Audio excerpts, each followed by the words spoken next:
Welcome back. Joining us in studio now is newcomer Rick Jones for District 5, running against Tammy Keeling.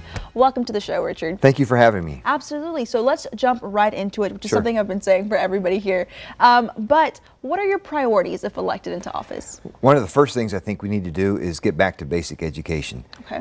As an engineer at the plant, I would interview candidates, and quite often they would struggle with reading, writing, and especially problem solving. And we need to get our education back to teaching children how to think, not what to think.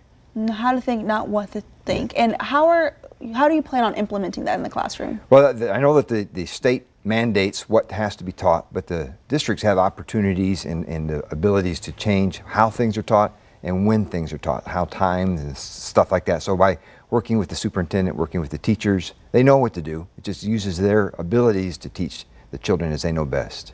And what are some of the biggest challenges facing not just students in District 5, but in all over, would you say, on the state level?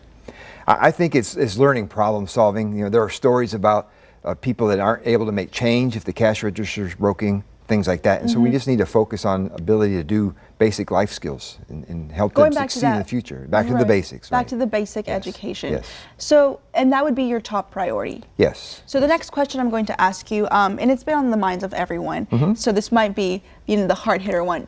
In recent light of Uvalde, security seems to be a top issue for everyone. What do you say to the parents out there who are, fearful of their students in the classroom? I know that the board today exists. They're working that diligently. I don't know the specifics, and for security reasons, they need to keep it that way. Right? So it'd be a need to get down and, if I'm elected, to understand the procedures and look at the procedures that they have and admire those. I would review those. I was part of the security team at the plant, so I understand some of the basics around security, that sort of thing. So. Absolutely. So what are some changes you want to see in VISD boards? One of the things I think we need to do is focus on discipline. I've talked to a lot of teachers, and they talk about that they struggle with leadership in the classroom for themselves. Behavioral problems? Yes, exactly. Okay. So I want to work with them and see how we can improve that, get them back into control, increase their authority within the classroom, so they can create an atmosphere for learning. So let's touch on these behavioral issues that are in the classroom.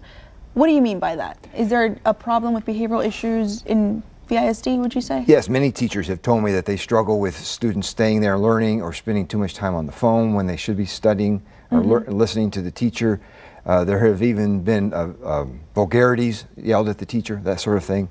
So we need to give them back into authority in the classrooms. And how would you plan on dealing with that kind of situation? Well, first we need to get the teachers involved, because they know what we need, and we need to understand, talk to them, see what it is they need, and then give them the support they need to accomplish the goals. All right.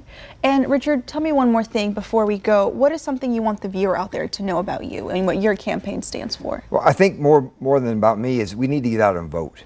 People, quite often the school board elections are overlooked as being unimportant, but the truth of the matter is they're foundational. They result in what our children learn and how they learn, and that takes them further in life. And we just need to get out and vote and pray and then vote for your conscience. Exactly. Like we mentioned earlier in the show, it's just, getting the people out there. It's a 45-second thing. Doesn't take too much time. Doesn't take much time at all. And it's our civic duty. Yes, yes, and our responsibility as well. Absolutely.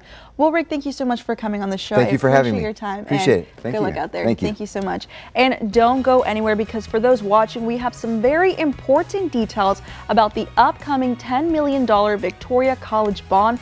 That's also coming up in the May 6th election. All this and more straight ahead.